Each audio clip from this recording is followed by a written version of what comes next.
Hi friends, എല്ലാവർക്കും അനുദീപ് അക്കാഡമിയുടെ പുതിയൊരു ക്ലാസ്സിലേക്ക് സ്വാഗതം. അപ്പൊ നമ്മുടെ കഴിഞ്ഞ ഓറിയന്റേഷൻ ക്ലാസ്സുകളിലൊക്കെ നമ്മൾ പറഞ്ഞിരുന്നു, നമ്മൾ ഇതിന്റെ ക്ലാസ്സുകൾ നിങ്ങൾക്ക് ഉറപ്പായും തരും. യൂട്യൂബിലൂടെ നിങ്ങൾക്ക് ഉറപ്പായും വരുവാനിരിക്കുന്ന സബ് ഇൻസ്പെക്ടർ ഓഫ് പോലീസ് പരീക്ഷയ്ക്ക് ആവശ്യമായിട്ടുള്ള ക്ലാസ്സുകൾ തരുമെന്ന് ഞാൻ നിങ്ങൾക്ക് ഒരു വാക്ക് തന്നിരുന്നു. അപ്പൊ ഞാൻ ആ ഭാഗത്ത് നമ്മുടെ സ്പെഷ്യൽ ടോപ്പിക്കിലെ ഏറ്റവും പ്രധാനപ്പെട്ട ഭാഗമായ BNS അല്ലെങ്കിൽ ഭാരതീയ ന്യായ സംഹിത, സംഹിത അല്ല കേട്ടോ, സംഹിത, അല്ലെങ്കിൽ നമ്മുടെ പഴയ IPC പേര് മാത്രമേ മാറിയിട്ടുള്ളൂ. ഓക്കെ, കുറച്ച് ഒഫൻസസ് ആ ഒരു മൊത്തത്തിൽ മാറിയിട്ടുണ്ട്. ബട്ട് ഇറ്റ് ഈസ് ദ എന്താണ്, BNS is the major penal statute of the country.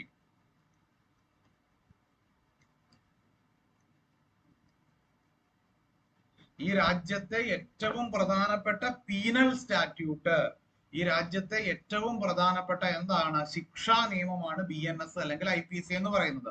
അത്രമേൽ വലിയ ഒരു നിയമമാണ് നമ്മുടെ IPC ആണെങ്കിലും BNS ആണെങ്കിലും. അപ്പം ഇതില് നമ്മൾ ആദ്യം മനസ്സിലാക്കേണ്ടത്, when it comes to a criminal code, when it comes to the criminal code, ഈ ക്രിമിനൽ കോഡുമായി ബന്ധപ്പെട്ട് 3 നിയമങ്ങളാണ് ഇന്ത്യയിൽ ഉള്ളത്. നമ്മുടെ BNS ഭാരതീയ ന്യായ സംഹിത, BNSS ഭാരതീയ നാഗരിക് സുരക്ഷാ സംഹിത, BSA ഭാരതീയ സാക്ഷ്യ അധിനിയം, പഴയ IPC, പഴയ CRPC, പഴയ ഇന്ത്യൻ എവിഡൻസ് ആക്ട്. ഈ 3 ഈ B വെച്ചുള്ള 3 2023 IPC 1860, CRPC 1973, Indian evidence act 1872. So ഇങ്ങനെ 3 നിയമങ്ങളാണ് നമ്മുടെ രാജ്യത്ത് പ്രധാനമായിട്ടും ഈ പീനൽ സ്റ്റാറ്റ്യൂട്ടുമായിട്ട് ബന്ധപ്പെട്ട് ക്രിമിനൽ മാനുവലിന്റെ ഭാഗമായി ക്രിമിനൽ ഒഫൻസുകളെ സംബന്ധിക്കുന്ന ഗവർണൻസും മറ്റു കാര്യങ്ങളും നടത്താനായിട്ടുള്ളത്. അപ്പൊ ഇതിനെക്കുറിച്ച് നമ്മൾ പറയുമ്പോൾ ഏറ്റവും പ്രധാനമായി നമ്മൾ മനസ്സിലാക്കേണ്ട ഒരു കാര്യം, ഈ ക്രൈം എന്ന് പറഞ്ഞാൽ എന്താ? What is A crime? ഈ ക്രൈം എന്താണെന്ന് അറിഞ്ഞാലല്ലേ നമുക്ക് ക്രിമിനൽ സ്റ്റാറ്റ്യൂട്ട് കൊണ്ട് ആവശ്യമുള്ളൂ, അല്ലെ?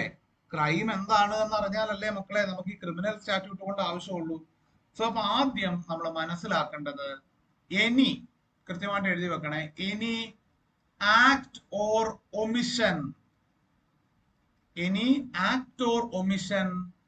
Punishable under law. എന്താണ്? Any act or omission punishable under law. നിയമപ്രകാരം കുറ്റകരമായിട്ടുള്ള, നിയമപ്രകാരം ശിക്ഷാർഹമായിട്ടുള്ള ആക്ട് എന്ന് പറഞ്ഞാൽ പ്രവൃത്തി. ഓക്കെ, മറ്റൊന്നാണ് ഒമിഷൻ എന്ന് പറഞ്ഞാൽ ഉപേക്ഷ.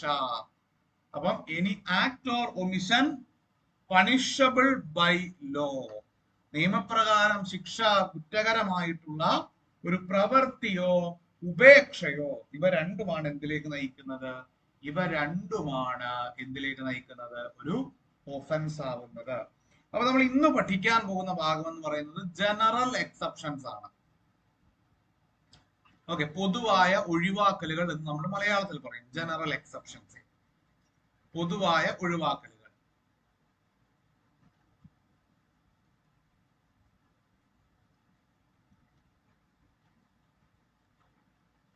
അപ്പൊ ഇവിടെ നമ്മൾ മനസ്സിലാക്കേണ്ടത്, ഒരു ക്രൈം നമ്മൾ പറഞ്ഞു, ക്രൈം അല്ലെങ്കിൽ ഒഫൻസ് എന്താണ്? An act or omission punishable by law, നിയമപ്രകാരം കുറ്റകരമായിട്ടുള്ള ഒരു പ്രവൃത്തിയോ അല്ലെങ്കിൽ ഒരു ഉപേക്ഷയോ, ഇതിനെയാണ് നമ്മൾ ഒഫൻസ് ആയിട്ട് കണക്കാക്കുക.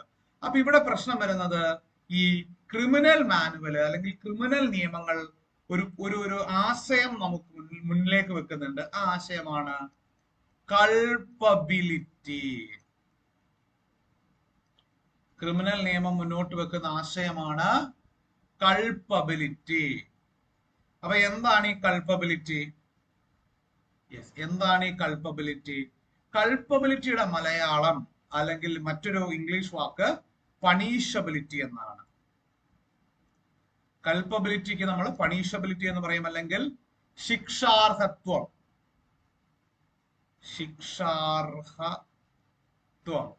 എന്ന് പറഞ്ഞു കഴിഞ്ഞാൽ ഒരു ഒഫൻസ്, ഒരു പ്രവൃത്തി എന്തുമാത്രം ശിക്ഷാർഹമാണ്, കൾപ്പബിലിറ്റി ഓഫ് ആൻ ഒഫൻസ് എന്ന് നമ്മൾ പറയും. അപ്പൊ നമുക്കൊരു നിയമം അല്ലെങ്കിൽ നമ്മളൊരു ഒഫൻസ്, പർട്ടിക്കുലർ ഒഫൻസ് കമ്മിറ്റ് ചെയ്യുമ്പോൾ നമുക്കറിയാം എന്താണ് ഓൾ ഒഫൻസസ്. ഇത് വേണമെങ്കിൽ നിങ്ങൾ എന്ത് ചെയ്യുക, ഒരു പെട്ടി വരച്ചിടുക.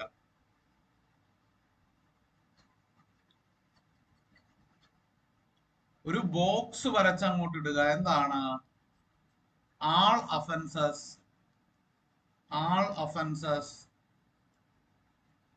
are not culpable offenses. All offenses are not culpable offenses എന്ന് പറഞ്ഞു കഴിഞ്ഞാൽ സംഭവം ശരിയാണ്, അവൻ ചെയ്തിരിക്കുന്നത് ശിക്ഷാർഹമായിട്ടുള്ള നടപടി തന്നെയാണ്. ഓക്കെ, ഒരു പ്രവൃത്തി അല്ലെങ്കിൽ ഒരു ഉപേക്ഷ, കുറ്റകരമായ ഒരു പ്രവൃത്തിയോ ഉപേക്ഷയോ ആ ചെറുക്കൻ ചെയ്തിട്ടുണ്ട്, ആ വ്യക്തി ചെയ്തിട്ടുണ്ട്. പക്ഷെ എന്താണ്, that doesn't always attract punishment. ഒരാളെ കൊന്നു അല്ലെങ്കിൽ മോഷ്ടിച്ചു, അങ്ങനെ എന്തൊരു ഒഫൻസ് കമ്മിറ്റ് ചെയ്താലും നമ്മൾ എന്ത് ചെയ്യും, the circumstances that led to the act.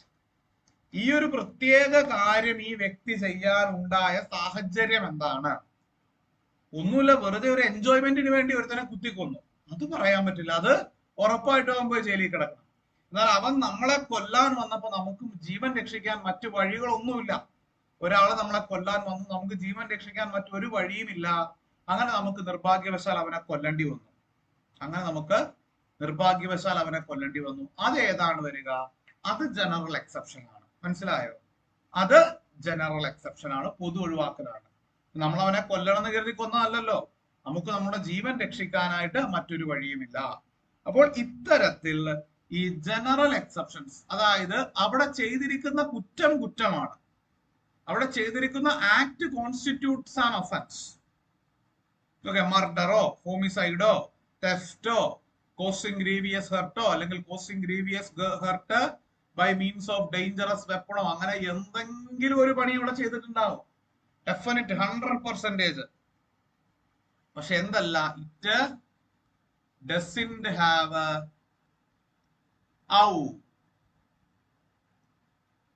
any liability upon the doer. Yes, സംഭവം മനസ്സിലായോ? അപ്പൊ ഇതാണ് ജനറൽ എക്സെപ്ഷൻ. കാരണം ഒരാൾ കുറ്റം ചെയ്തോ എന്ന് മാത്രമല്ല നിയമം നോക്കുക.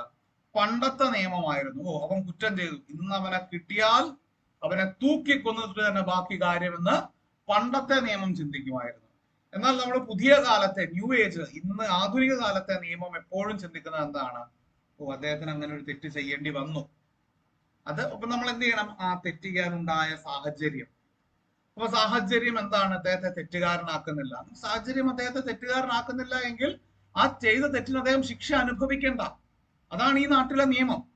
അപ്പൊ അതൊന്ന് എന്റെ മക്കൾ കൃത്യമായിട്ട് മനസ്സിലാക്കണം. പോയിന്റ് മനസ്സിലായോ? അപ്പൊ അതാണ് general exception. The acts, though the acts constitute offenses, though the acts constitute offenses. ആ ചെയ്തിരിക്കുന്ന പണി ഒഫൻസ് ആണ്, ഒരു സംശയം വേണ്ട. It will not attract culpability. അത് ഒരു തരത്തിലും എന്തല്ല, കൾപ്പബിലിറ്റി അല്ലെങ്കിൽ പണിഷബിലിറ്റി അട്രാക്ട് ചെയ്യില്ല. അതാണ് ഈ പറഞ്ഞ കാര്യം. യെസ്, അതാണ് ഈ പറഞ്ഞ കാര്യം. യെസ്, പക്കാ സെറ്റല്ലേ പോയിന്റ്? യെസ്, പക്കാ സെറ്റല്ലേ? അപ്പം അങ്ങനെ. അപ്പൊ നമുക്കറിയാം, നമ്മുടെ IPC ആയിരുന്ന സമയത്ത്, ഇന്ത്യൻ പീനൽ കോഡ് ആയിരുന്ന സമയത്ത് IPCയുടെ ചാപ്റ്റർ 4ലാണ് എന്ത് ഉൾപ്പെടുത്തിയിരുന്നത്, ജനറൽ എക്സെപ്ഷൻസ് ഉൾപ്പെടുത്തിയിരുന്നത്. ജനറൽ എക്സെപ്ഷൻസ് IPCയുടെ ചാപ്റ്റർ 4ലായിരുന്നു ഉൾപ്പെടുത്തിയിരുന്നത്.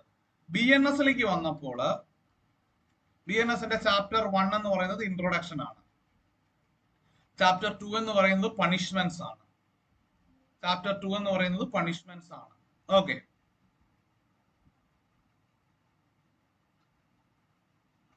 ചാപ്റ്റർ 2 എന്ന് പറയുന്നത് പണിഷ്മെന്റ്സ് ആണ്.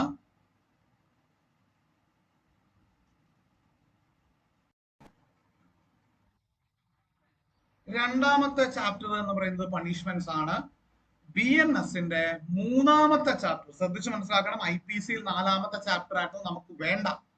ഓക്കെ, BNSന്റെ മൂന്നാമത്തെ ചാപ്റ്ററിൽ സെക്ഷൻ, ഇത് ഇമ്പോർട്ടന്റ് ആണ്, സെക്ഷൻ 14 to 44, സെക്ഷൻ 14 to 44 വരെയാണ് എന്ത് പ്രൊവൈഡ് ചെയ്യുന്നത്? ജനറൽ എക്സെപ്ഷൻസ് പ്രൊവൈഡ് ചെയ്യുന്നത്. അപ്പൊ നമ്മൾ ഇന്ന് പഠിക്കുന്ന ആദ്യത്തെ പോയിന്റ് ആണ് കേട്ടോ. ഇത്രയും കാര്യങ്ങൾ പറഞ്ഞെങ്കിൽ നമ്മളൊരു പോയിന്റ്, ഇൻ പോയിന്റ് സെൻസിൽ നമ്മൾ ആദ്യമായിട്ടൊരു പോയിന്റ് പഠിക്കുകയാണ്. എന്താണ്? Chapter 3 section 14 to chapter 3 section 14 to 44 deals with general exceptions under Bharatiya Nyaya Sanhita. കിട്ടിയോ? അതാണ് ആദ്യത്തെ ഫോർമോസ്റ്റ് ഇമ്പോർട്ടന്റ് പോയിന്റ്. അടുത്ത പോയിന്റ് നോക്കൂ. എന്താണ്? General exceptions is a statutory defence that absolves criminal liability even when the act meets the definition of an offense because law treat the actor or the situation excusable or justifiable. അപ്പൊ എന്താണ്? നേരത്തെ ഞാൻ പറഞ്ഞ അതേ കാര്യം തന്നെ. എന്താണ്? though the act of the doer constitutes an offense. Okay, ആ ആക്ട് ചെയ്തിരിക്കുന്ന വ്യക്തി, ആ പർട്ടിക്കുലർ ആക്ട്, ആ വ്യക്തി ചെയ്തിരിക്കുന്ന പർട്ടിക്കുലർ ആക്ട് എന്താണ്? ഒരു സംശയം വേണ്ട, അത് ഒഫൻസ് തന്നെയാണ്. അതൊരു ഒഫൻസ് തന്നെയാണ്. എങ്കിലും അപ്പോഴത്തെ പ്രത്യേക സാഹചര്യം കണക്കിലെടുത്തുകൊണ്ട് അതിനെ ഒഫൻസ് അല്ലാതെ ആക്കും. യെസ്, ഇവിടെ എന്താ പറഞ്ഞിരിക്കുന്നത്? Under IPC chapter 4 section 76 to 106.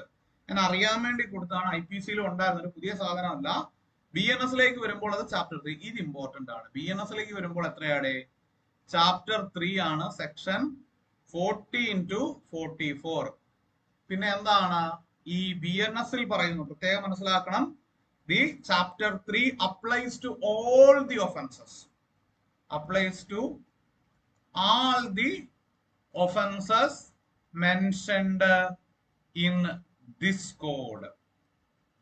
BNSൽ പറയുന്ന ഏതൊരു കുറ്റത്തെ കുറിച്ച് പറയുന്നു? Theft, wrongful confinement, abduction, kidnapping, murder, homicide, അത്തരത്തിലുള്ള ഏതൊരു ഒഫൻസിനെ എടുത്തു നോക്കിക്കഴിഞ്ഞാലും ആ ഏതൊരു ഒഫൻസിലേക്ക് നമുക്ക് ചാപ്റ്റർ 3യിൽ പറയുന്ന ഏതെങ്കിലും ഒരു ജനറൽ എക്സെപ്ഷൻ അപ്ലൈ ചെയ്യാനായിട്ട് സാധിക്കും എന്ന് മനസ്സിലാക്കുക. ഇനി നമ്മൾ ഈ ജനറൽ എക്സെപ്ഷനെ കുറിച്ച് പറയുമ്പോൾ നമുക്കത് ക്രിമിനൽ പ്രോസിക്യൂഷന്റെ ബേസിക് ആയിട്ടുള്ള ഒരു കാര്യം കൂടെ മനസ്സിലാക്കിയാലേ നമുക്ക് മുന്നോട്ട് പോകാൻ പറ്റുള്ളൂ. എന്താ നമ്മളിവിടെ മനസ്സിലാക്കേണ്ട ക്രിമിനൽ പ്രോസിക്യൂഷന്റെ ബേസിക് ആയിട്ടുള്ള കാര്യം? ബർഡൻ, നമ്മള് എവിഡൻസ് ആക്ട് പഠിക്കുമ്പോൾ പഠിക്കേണ്ട കാര്യമാണ്. എന്നാൽ ഞാൻ ഇവിടെ ഇതുമായി ബന്ധപ്പെട്ടായതുകൊണ്ട് പറയുകയാണ്. ബർഡൻ ഓഫ് പ്രൂഫ് എന്ന് പറഞ്ഞിട്ട് ഒരു സാധനമുണ്ട്. ബർഡൻ ഓഫ് പ്രൂഫ് അല്ലെങ്കിൽ തെളിവ് ബാധ്യത. ബർഡൻ ഓഫ് പ്രൂഫ് അല്ലെങ്കിൽ തെളിവ് ബാധ്യത എന്ന് പറഞ്ഞിട്ട് ഒരു സാധനമുണ്ട്. അതായത് ഇപ്പൊ ഞാനൊരു കുറ്റം ചെയ്തു, ഞാൻ ഒരാളെ കൊന്നു, അല്ലെങ്കിൽ ഞാനൊരു ക്രിമിനൽ ആക്ട് ചെയ്തു. ഞാനൊരു ക്രിമിനൽ ആക്ട് ചെയ്താൽ ഞാനത് ചെയ്തിട്ടില്ല എന്നാണ് കോടതി പ്രിസ്യൂം ചെയ്യുക. മനസ്സിലായോ? ഞാനൊരു കുറ്റം ചെയ്തു കഴിഞ്ഞാൽ എന്നെ മറ്റേ ഈ പറയുന്ന ചാർജ് ഷീറ്റും കൊടുത്ത് കേസ് ഡയറി എല്ലാം കോടതിയിൽ കൊടുത്തു കഴിയുമ്പോഴും കോടതി എന്താ വിശ്വസിക്കുക? പാവപ്പെട്ട ഒരു ചെറുപ്പക്കാരനെ പോലീസുകാരെ അടിച്ചിടിച്ച് കുറ്റം സമ്മതിച്ച് ഇവിടെ കൊണ്ടുവന്നിരിക്കുകയാണെന്നാണ് കോടതി വിശ്വസിക്കുക. ഇത് അങ്ങനെയല്ല. എന്റെ പൊന്നു കോടതി, ഇയാള് കൊടും ക്രിമിനൽ ആണ് എന്ന് തെളിയിക്കേണ്ട ബാധ്യത ആരാണ്? Okay, burden of proof lies with the prosecution. ഞാനൊരു കൊടും കുറ്റവാളിയാണ്, ഞാൻ ക്രിമിനൽ ആക്ടിവിറ്റിയിൽ ഏർപ്പെട്ട വ്യക്തിയാണ് തുടങ്ങിയ എല്ലാ കാര്യങ്ങളും തെളിവ് നിരത്തിക്കൊണ്ട് കോടതിയിൽ തെളിയിക്കേണ്ടതിന്റെ ബാധ്യത പ്രോസിക്യൂഷൻ ആണ്. And if the prosecution fails to do so, ഇത്തരത്തിൽ കുറ്റാരോപണങ്ങൾ തെളിയിക്കാൻ പ്രോസിക്യൂഷൻ പരാജയപ്പെട്ട് കഴിഞ്ഞാൽ കൃത്യമായി മനസ്സിലാക്കണേ, benefit of doubt will be given to the accused. Okay, benefit of doubt will be given to the accused. ഉറപ്പായും എന്ത് ചെയ്യും? സംശയത്തിന്റെ ആനുകൂല്യം, ഉറപ്പായും സംശയത്തിന്റെ ആനുകൂല്യം ആർക്ക് നൽകും? അക്യൂസ്ഡ് അല്ലെങ്കിൽ കുറ്റാരോപിതനായ വ്യക്തിക്ക് സംശയത്തിന്റെ ആനുകൂല്യം നൽകും. യെസ്, പോയിന്റ് കിട്ടിയോ?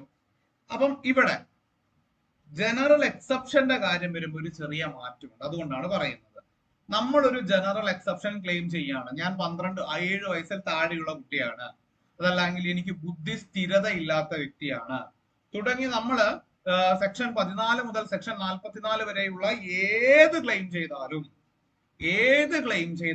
എന്താണ്? ഏത് ക്ലെയിം ചെയ്താലും അവിടെ എന്ത് പ്രവർത്തിക്കണം? Burden of proof lies upon the accused. ഞാനല്ലേ ക്ലെയിം ചെയ്യുന്നത്. അപ്പം എന്റെ വക്കീലാണ് എനിക്ക് 7 വയസ്സ് തികഞ്ഞിട്ടില്ല, അല്ലെങ്കിൽ ഞാൻ ബുദ്ധിസ്ഥിരത ഇല്ലാത്ത വ്യക്തിയാണ് എന്നുള്ള തെളിവുകൾ കൊണ്ടുപോയി കോടതിയെ ബോധിപ്പിക്കേണ്ട ബാധ്യത എന്റെ വക്കീലിനാണ് എന്ന് ഓർത്തു വെക്കുക. യെസ്, പോയിന്റ് കിട്ടിയോ? യെസ്, പോയിന്റ് കിട്ടിയോ മക്കളെ? അപ്പം വയൽ ക്ലെയിമിംഗ്, ഇത് വേണമെങ്കിൽ ഒന്ന് സൈഡിൽ എഴുതി വെച്ചോളൂ. ഫോർ ക്ലെയിമിംഗ്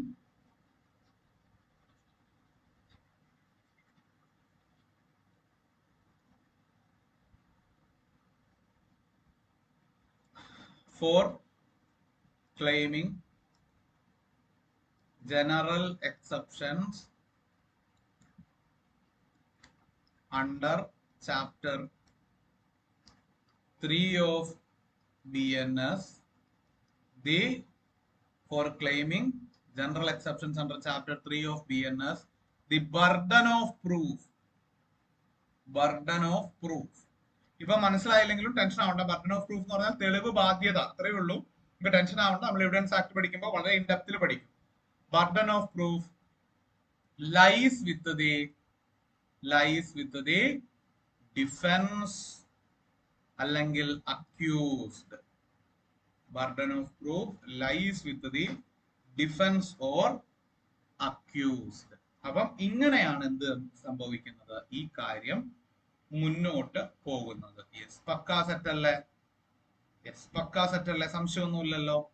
അപ്പം നമുക്കിനി എന്ത് ചെയ്യണം? 14 മുതലുള്ള സെക്ഷൻ 14 പറയുന്ന ഏതൊക്കെയാണ് പ്രധാനപ്പെട്ട ജനറൽ എക്സെപ്ഷൻസ് എന്ന് പഠിച്ചുകൊണ്ട് നമുക്ക് മുന്നോട്ട് പോകണം. നമുക്ക് ഇപ്പൊ എന്ത് ചെയ്യാം? ഇന്നത്തെ ക്ലാസ്സിൽ നമുക്കൊരു 2 എണ്ണം എടുക്കാം. അത് കഴിഞ്ഞിട്ട് ബാക്കി ഞാൻ പാർട്ട് 2 അപ്ലോഡ് ചെയ്യാം. യെസ്, എന്താണ് an act bound by law or mistake of fact? നമ്മളോട് എന്ത് ചെയ്യാണ്? ഒരു കാര്യം ചെയ്യാൻ ഒരാൾ പറയുന്നു.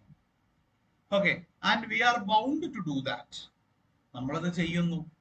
ഒരു പോലീസ് ഓഫീസർ അല്ലെങ്കിൽ ഒരു പട്ടാളക്കാരനോട് അയാളുടെ മേജർ അല്ലെങ്കിൽ അയാളുടെ ഉയർന്ന ഉദ്യോഗസ്ഥൻ പറയാണ് വെക്കടാ വെടി എന്ന് പറയുന്നു. He is bound to obey the order. അദ്ദേഹം വെടിവെച്ചു, അവിടെ ആൾക്കാർ മരിച്ചുപോയി. അപ്പൊ അതിന് ഇദ്ദേഹത്തിന് ഈ വെടിവെച്ച പട്ടാളക്കാരനാണോ ബാധ്യത? ഉത്തരവിട്ട വ്യക്തിക്കാണോ ബാധ്യത? ഉത്തരവിട്ട വ്യക്തിക്ക്. പക്ഷെ ഞാൻ ചോദിച്ചോട്ടെ, വെടിവെച്ച ആളെ കൊന്നത്, the act of firing which resulted in the death of a person is an offense and that particular offense was done by this person. ശരിയല്ലേ? done by this സാധാരണ പട്ടാളക്കാരൻ. പക്ഷെ അതിന് ഓർഡർ ഇട്ട്. അതാണ് ഇവിടെ പറയുന്നത്. nothing is an offense which is done by a person who is or who by reason of mistake of fact or by reason of mistake of law in good faith believes himself to be bound by law to do it. അപ്പൊ എന്താണ്? അദ്ദേഹത്തിന് നിയമപരമായി തോന്നുകയാണ്, sir പറഞ്ഞ സ്ഥിതിക്ക് എന്ത് ചെയ്യണം? ഞാൻ വെടിവെച്ച് തന്നെ ആകണം, ഞാൻ വെടിവെച്ചില്ലെങ്കിൽ അത് ശരിയാവില്ല എന്ന് ഇദ്ദേഹത്തിന് തന്നെ തോന്നിയിട്ട് എന്ത് ചെയ്യണം? അദ്ദേഹം വെടിവെക്കുകയാണ്. അത് അദ്ദേഹത്തിന്റെ ഒബ്ലിഗേഷൻ, ഡ്യൂട്ടി അല്ലെങ്കിൽ ഒബ്ലിഗേഷൻ ഡിസ്ചാർജ് ചെയ്യുകയാണ്. ഡ്യൂട്ടി ഓർ ഒബ്ലിഗേഷൻ ഡിസ്ചാർജ് ചെയ്യുന്നു. faithfully believing that he is believing in good faith that he is bound to do that. അപ്പൊ ഇതാണ് ഇത് പറയുന്നത്. എന്താണ്? Soldiers fires A mob. അദ്ദേഹത്തിന്റെ സുപ്പീരിയർ ഓഫീസറിന്റെ നിർദ്ദേശപ്രകാരം ഒരു മോബിന്, ഒരു ജനക്കൂട്ടത്തിന് നേരെ ഒരു പട്ടാളക്കാരൻ വെടിയുതിർക്കുന്നു. അങ്ങനെ ഒരു പട്ടാളക്കാരൻ വെടിയുതിർത്ത ആളുകൾ മരിച്ചു പോകുന്നു. അപ്പോൾ ഇവിടെ ചോദ്യം ഇതാണ്, വെടിവെച്ച പട്ടാളക്കാരൻ അതിൽ ബാധ്യതയുണ്ട്? ഒരു ബാധ്യതയുമില്ല. ബിക്കോസ് അവൻ വെടിവെച്ചില്ലായിരുന്നെങ്കിൽ he would have been court martialed. അദ്ദേഹം അത് ഫയർ ചെയ്തില്ലായിരുന്നുവെങ്കിൽ അദ്ദേഹത്തെ എന്ത് ചെയ്തേനെ? കോർട്ട് മാർഷൽ ചെയ്തേനെ. കാരണം എന്താണ്? He's bound to obey the order of his superiors. അദ്ദേഹം അത് ചെയ്തില്ല. പോയിന്റ് കിട്ടിയോ? അവിടെ എന്താണ്? He has committed no offence. That is the person who fired has committed no offence. ഇനി അടുത്ത എന്താണ്? An officer of the court being arrested by due enquiry. എന്താണ്? ഒരാളെ മിസ്അണ്ടർസ്റ്റാൻഡ് ചെയ്ത് തെറ്റിദ്ധാരണയുടെ പുറത്ത് മറ്റൊരാളാണെന്ന് കരുതി ഒരാളെ അറസ്റ്റ് ചെയ്യുന്നു പോലീസ്. ലോഫുൾ അറസ്റ്റ്, ലോഫുൾ കസ്റ്റഡിയിൽ വെക്കുന്നു. നമ്മൾ BNSS പഠിക്കുമ്പോൾ പഠിക്കും what is lawful custody and what is unlawful custody എന്ന്. അപ്പൊ എന്താണ്? പോലീസ് ഒരേ പേര്. ഇപ്പം മലപ്പുറം ജില്ലയിൽ അങ്ങനെ ഒരു സംഭവം നടന്നതായിട്ട് എന്റെ ശ്രദ്ധയിൽപ്പെടുകയുണ്ടായി. എന്താണ്? എ എന്ന് പറയുന്ന വ്യക്തിയെ അറസ്റ്റ് ചെയ്യും. ഇദ്ദേഹത്തിന്റെ പേരും കരീം അലി, കരീം എന്ന രണ്ടുപേരുടെ പേര്, കരീം എന്നാണ് രണ്ടുപേരുടെയും പേര്. നിർഭാഗ്യവശാൽ ഇവരുടെ രണ്ടുപേരുടെയും വീടുകൾ അടുത്തടുത്താണ്. അതിലും നിർഭാഗ്യവശാൽ ഇവരുടെ രണ്ടുപേരുടെയും പിതാക്കന്മാരുടെ പേരും ഒരേ പേര് തന്നെയാണ്. ഓക്കെ, രണ്ട് പിതാക്കന്മാരാണ്, പക്ഷെ അവരുടെ രണ്ടുപേരുടെയും പേര് ഒരേ പേര് തന്നെയാണ്. വീടടുത്താണ്, ഇവർക്കും ഒരേ പേര് തന്നെയാണ്. അപ്പൊ അങ്ങനെ സംഭവിച്ചപ്പോൾ വലിയ വിഷയമായി. അങ്ങനെ സംഭവിച്ചപ്പോൾ വലിയ വിഷയമായി. അറസ്റ്റ് ചെയ്യേണ്ടിയിരുന്നത് BA ആയിരുന്നു, പക്ഷെ പോലീസ് വന്ന് അറസ്റ്റ് ചെയ്ത് 5 ദിവസം എങ്ങാണ്ട് റിമാൻഡിൽ പാർപ്പിച്ചത് A ആണ്. സോ ആ ഒരു സാഹചര്യത്തിൽ സംഭവം മനസ്സിലാക്കണം. ആ ഒരു സാഹചര്യത്തിൽ ആ അറസ്റ്റ് ചെയ്ത പോലീസുകാരന് ബാധ്യതയുണ്ടോ? റോങ്ഫുൾ കസ്റ്റഡിയിൽ വെച്ചു എന്ന് പറഞ്ഞാൽ അറസ്റ്റ് ചെയ്ത പോലീസുകാരനെതിരെ നമുക്ക് പ്രൈവറ്റ് കംപ്ലൈന്റ് കൊടുക്കാൻ പറ്റുമോ? പറ്റില്ല. കാരണം എന്താണ്? The police officer had done it in good faith and എന്താണ്? and he has made it and he has discharged his lawful duty. അദ്ദേഹത്തിന്റെ ലോഫുൾ ഡ്യൂട്ടി എന്ത് ചെയ്തു? ഡിസ്ചാർജ് ചെയ്യുകയാണ് ചെയ്തത്. പോയിന്റ് കിട്ടിയോ? അദ്ദേഹത്തിന്റെ ലോഫുൾ ഡ്യൂട്ടി ഡിസ്ചാർജ് ചെയ്യുകയുമാണ് ചെയ്തത്. സോ അവിടെ എന്തില്ല? അവിടെ ഒരു മിസ്റ്റേക്ക് ഓഫ് ഫാക്ട് സംഭവിച്ചു. A ആണെന്ന് കരുതി BA പോയി അറസ്റ്റ് ചെയ്തു. Though there happened a mistake of fact. അവിടെ എന്താണ്? The officer who lawfully performed his duty is not bound to any criminal liabilities. Important ആണ് കേട്ടോ. അടുത്ത ഒരെണ്ണം കൂടെ പറഞ്ഞിട്ട് നമുക്ക് അവസാനിപ്പിക്കാം. Section 15, that is judicial acts. അതായത് ഒരു ഏറ്റവും ചെറിയൊരു ഉദാഹരണം പറയാം. വളരെ ഇന്ത്യയിൽ വളരെ കുപ്രസിദ്ധമായ ഒരു കേസുമാണ്. കേസ് വേണമെങ്കിൽ എഴുതിയെടുത്തോളൂ. ധനഞ്ജയ് ചാറ്റർജി. കേസ് വേണമെങ്കിൽ എഴുതിയെടുത്തോളൂ. Dhananjay Chatterjee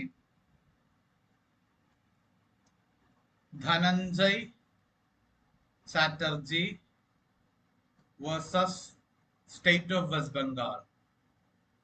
Dhananjay Chatterjee versus state of West Bengal. വളരെ പ്രമാദമായിട്ടുള്ള ഒരു കേസാണ്. അപ്പോൾ ഈ കേസ് എന്താ പറയുന്നത്?